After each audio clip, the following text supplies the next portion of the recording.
how do am I on? Yep. I felt like I was back in the Air Force getting up this morning at 4:30 and wow, to get here. So congratulations on getting up so early every week. It's an honor to be here today, and I know just a tiny bit about your organization because Kathleen Fujitakis and I are friends, and she was sorry she couldn't be here today. But she told me that you've done a lot with children's literacy, and we heard some of that today. So it's a real pleasure for Kai and I to come and talk to you, because for every child you teach or help to learn to read, we have one less client. We're going to talk to you about the adult literacy situation kind of nationwide and then a little bit locally, what we do to help ameliorate this sort of sad situation, and how you could help us.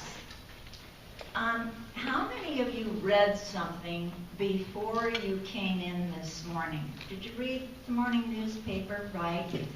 For those of you who didn't raise your hands, in fact, you did read. You read signs along the way, but you weren't even aware you were reading it, because to you, reading is as natural as breathing.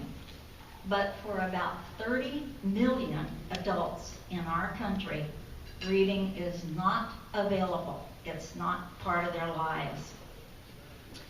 Adult functional illiteracy, which is a term we don't particularly care to use, but in fact that's what it amounts to, or low-level reading, is really a sad situation. It's a hidden disability, but it affects all of us. 1 in 5 persons in our country can't access the internet. Literate people have about a 15% unemployment rate.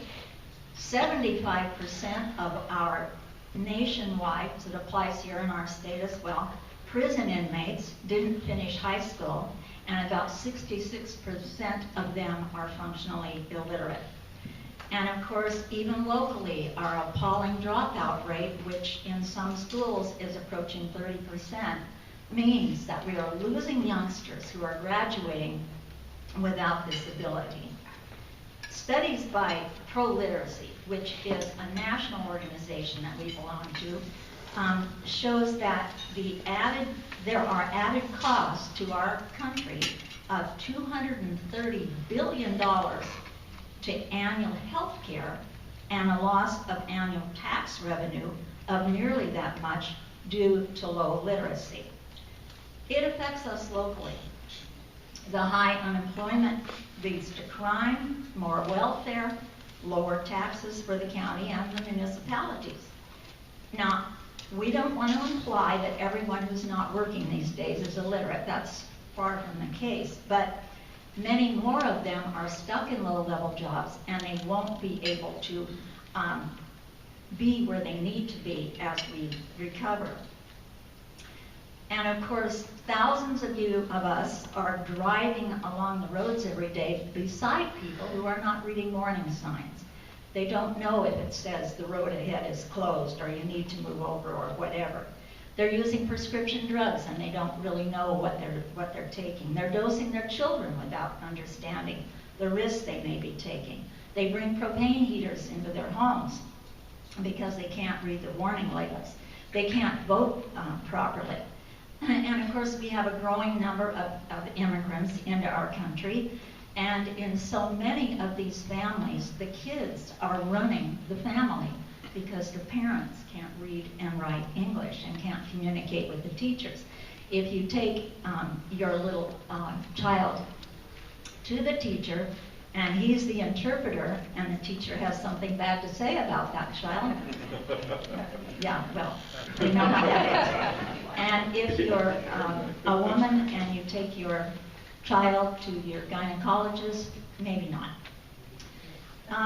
Now, we tutor both people who were born and raised here, we call them basic students, who can't read and write, as well as English as a second language. Most of the ones who are basic students have some kind of learning disability, like dyslexia, which is an inability to integrate sounds with letters. But there can be other causes of illiteracy: leaving school too early, head injuries, using illicit drugs. And some just get out of the habit, which is a great worry of mine as a budding author. So what can we do about this national scourge? The Tacoma Area Literacy Council that Kai and I are part of was established in 1967 to tutor the wives then, mainly, of servicemen. It remains an all-volunteer organization like yours. We have about 80 pairs of one-on-one tutor and students learning to read and write English. We recruit tutors and learners. We train our tutors in an 18-hour program over a 3-day period. We match the pair then by location and interest. We provide learning materials such as these. I have brought a couple of examples. And then we turn them loose.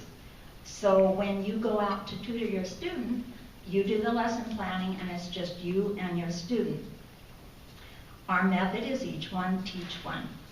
The tutoring is free to the student and your cost is half price for the books, which usually run about $5 or $7. The reason we're able to have the training materials so cheaply and have our students learn for free is because of organizations like yours that help support us. All of our training materials, our adult materials, come from New Readers Press or similar organizations prepared by educators who know how adults learn. We can use children's materials to a point with adults, but see Jane run is not exactly what adults want to hear. They all incorporate phonics, reading, writing, spelling, grammar, and sometimes math. Our training takes place in University Place in a church basement, but we are not affiliated with any church. We are a certified nonprofit 501c3, so any donations, of course, are tax deductible. We take no money from any government organization, and we have never had a paid employee. I have just come from being chair of our organization, so shoot, I can identify with you. It's great to no longer be in charge. And before that, I was the tutor training supervisor, and I've been involved for about 13 years. Our tutors, just to give you a feel, come from a variety of disciplines. On our board, we have a retired businesswoman you're going to meet in a moment, 2 retired nurses, a retired pharmacist, a physical therapist, 3 administrators, a court reporter, a physics professor, and a retired airline stewardess. If you can read, you can teach somebody else to read. You don't have to have been a teacher. We always have a backlog of students, so we solicit new tutors whom we train twice annually, and just put this in the back of your head. The next training will be October 7, 9, and 11 in University Place. And then following such training, which is 18 hours, you would then be matched with a student. And then we give you a mentor to follow up with you. Our commitment is 6 months of 2 hours a week with your student, very similar to what you would have been doing with the children. You provide your own lesson plan and your materials, unless your student is working on a specialized goal, like becoming a citizen or taking the driver's test. One of our tutors not long ago had to tutor a fellow who was trying to pass a wastewater management course. They made it through. I had to give her a lot of credit for that. And I had a student I had to work with on hazardous material licensing, and I thought, whoever wrote that should have been shot. We have put some brochures on your tables, and if you know someone is struggling to learn to read, give them the brochure because the contact information is there. It's also good for you to take if you would like to become a tutor. So we do tutor to the goals of our students. It's not our program, it's their program. It's whatever that adult wants to do to succeed. And as Kai was reminding me earlier, those goals can change the longer you work with a student. And perhaps they want to learn to improve their skills to talk to the teachers, read to their kids or grandkids. We get a fair number of older students, both English as a second language and basic. Some of them have educational goals, but they can't succeed in community college. But with one-on-one instruction, our students have acquired their GEDs, achieved citizenship, taken college classes, and gotten better jobs. Now, one of my favorite anecdotes comes from Phyllis, our pharmacist. She had a young male student who came in from California, and he had passed the EMT test there, but he couldn't pass the Washington State test because his reading skills were limited. So she worked with him for about 6 months, got his skills up to par, and he passed. The moral of this story, if you're going to have an accident, have it in Washington, not California. I had a male, older student who came simply wanting to write notes on birthday cards for his kids who had grown and left the house. I don't think he had a learning disability. He had simply left school too early and never used his skills and was working with his hands and just was out of the practice. We worked for a few months together and he got his skills back to where he wasn't embarrassed to write a birthday card. Later, I tutored a truck driver, obvious dyslexia, although our organization cannot officially designate that, but with experience you kind of learn who is and isn't in that category. He was reading at about the first grade level with a high school diploma, and after a couple of years together, he was reading at about the 5th grade and is now able to do all the budgeting. He can write checks, which he had never been doing before. I had another student, Elena, from the Ukraine, and she was a very bright gal. They've been here several years, and she wanted to improve her communication skills so she could hold her own with a boss who was being kind of ornery. Last year, for about a year, starting 2 years ago, I worked with a basic student, Arlena, whom we did have tested. She was very dyslexic. She's now working on her GED with a teacher in our program, and they're making great progress. This is a single mother with raised 3 kids, reading at about the 1st grade level, and she's brought all of her skills up just working one-on-one. My current student is a Korean emigre. She's a citizen, she and her husband. Children are in school. She would like to move from restaurant work to something more remunerative, and we're working together to improve her writing skills so she can take some community college classes. These emigres, by and large from our experience, come here intent to do better and for sure to have their children do better, particularly those coming from the Asian countries or Russia. And they're very bright, they work very hard, and it is a pleasure to work with them because, for one thing, you're learning so much about their culture, and that's the satisfaction from that. So it is immensely satisfying to work with these people. Working with a basic student, someone born and raised here, will humble you when you realize how difficult their lives have been, hiding the fact that they can't read and write. But don't let that fool you. They are very intelligent. We had speakers at our recent 45th, was it our 45th anniversary celebration, and who are doctors, neurologists, and they called MIT Dyslexia University. Why? Because faculty and students there are excellent engineers, designers, very creative people, but they don't read and write well. Many of them have dyslexia, and it's difficult for them to read like you and I would just for fun. But they can design circles around the literati.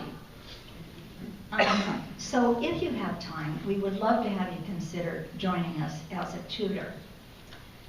We have a very limited budget of about $10,000 to $12,000 a year, which allows us to buy our books at half price. And We have statistics that a dollar spent on literacy brings $30 back to the community. And this would apply for the literacy work you do with children as well, because if they can read as kids, then they're going to succeed in life.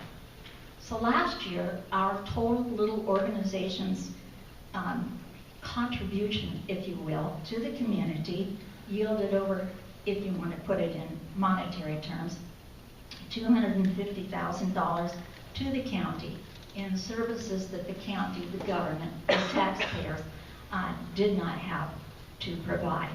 And we are unique, practically in the nation, in being all volunteer, because we do not have a paid executive director.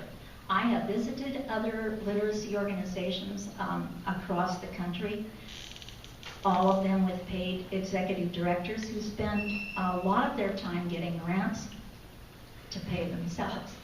And that is not what we're about. We're about putting reading materials in the hands of adults who need to learn to function in English in this country. I'm going to turn now to my colleague Kai Kushin, who is a Rotarian from Lakewood. She was born and raised in Tacoma, graduated from Clover Park. Her father was head of the Industrial Conference Board in Tacoma, which probably would resonate with some of you, and her mother was a real estate broker for the Harold Allen Company in Lakewood. She went to UCLA after Western and ended up, we do have interesting backgrounds, Kai. She was the first licensed woman refrigeration contractor in the United States. She owned and operated her company, completed jobs from Thailand to Korea to Saipan to the North Slope of Alaska and all across the U.S. About 21 years ago, she moved back to Lakewood. She and her husband are half and half here, half in California. And she joined TALF about 20 years ago. And she served as our fundraising chair, although in your terms, since many of you are in business, she's the finest CFO of any nonprofit in the entire county. Kai?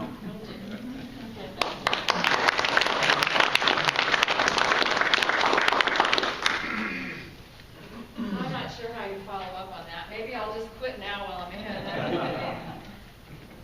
So, Rotary and I go way back, and in fact, I have to thank Rotary for introducing me to my husband.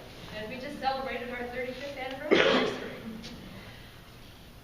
We've been a 501c3 organization since 1995, and that's when our serious record keeping began. And since that time, we have trained over 800 tutors, and we have helped over 1,300 students. On average, we teach 100 students a year. Last year, 60% of those students came from the immediate area right here in downtown Tacoma. It's kind of horrifying if you think about it. Ruth uses a figure of 1 in 5 as being functionally illiterate, which is not politically correct, but is so descriptive. That would mean if every single table had 6 people here, 1.5 table of you people couldn't read. I mean, it's really frightening if you think about it. And that's the adult population. We're not talking about the children. We get our money, basically, and it's only $10,000 to $12,000 a year, so it's not a lot, from grants from the Greater Tacoma Community Foundation, from the Fox Foundation, Florence B. Kilworth, Altrusa groups support us, Rotary groups support us. We get our money from past students, which is rather gratifying, and from our members. Fortunately, because we don't have any excessive overhead or salaries, we don't need very much, so it's not a huge operation. We're really a nuts and bolts group, very simple, down to earth. As Ruth said, we don't charge our students anything. It's free. All they pay for is their books and their learning materials, and basically that's at half of our cost, because I am able to get grants from various organizations. And if our student is really in tough shape, then they get scholarship and they don't have to pay for their materials. But we like them to be invested in the whole process, so we do try to get something from them because they keep those materials and go on and buy more and more. I used to really, really like older people when I was a teenager. I mean, you know, those 60 and 70-year-old old fogies? And now that I'm one of those old fogies, I really like little kids. So I have a lot of people who say to me, well, why are you involved with adult literacy? You know, why don't you get involved with children's literacy? And I do, as a matter of fact. I'm involved with the Ruth program out at Custer Elementary School. But my focus is on adults because I think we need to make a two-pronged approach. You're working with a lot of kids, so you know that there are some excellent programs for children. Between Rotarians who support the schools, the Caring for Children, there's community in schools. There are so many organizations who work with kids on all levels.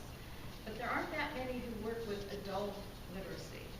And if you don't have that kind of two-pronged approach, you're missing half the story. We already know from a lot of studies that adults who can't or don't read do not have children who are as successful in school and then in later life. You need to model for your children. I mean, we know that. We're reading to our babies, sometimes in utero. You know, we're really into all of that. But the people who can't or don't read can't do that. So those kids are really missing the opportunity. I have a story I love to share about this kind of ripple effect. I had a student named Myra, very hard-working woman. She usually held down 2 jobs. She read at about the 2nd to 3rd grade level when we tested her. She came to us because she'd been injured at Boeing and she couldn't work in that job. And she found out that they wouldn't rehire her at $25 plus an hour for that job because of the injury. So she had to find another way to make that kind of money, and she wanted to go back to Boeing doing something different. So she came to us, and we worked together, I would say, for about 2 years, almost 2 years, twice a week. And she worked very hard. Her work ethic was fantastic. During the course of all of that, we got to know each other fairly well. And one of her jobs that she had before she went to Boeing was as a file clerk at a VA hospital. You know about all those backlogs they have in the VA hospitals? I'm just wondering how many of these people are responsible. Anyway, she worked hard, and she was very proud of her youngest daughter, who was just entering high school. This girl was hardworking. She had her mother's work ethic. She was a good student and moved forward a few years. She's now in her 2nd year at the U.S. Air Force Academy, and she is very excited. She's doing very well and plans to become a navigator in an airplane. She will serve the U.S. military, and I'm sure with distinction. The older daughter, however, was not such a wonderful model. She was an early high school dropout.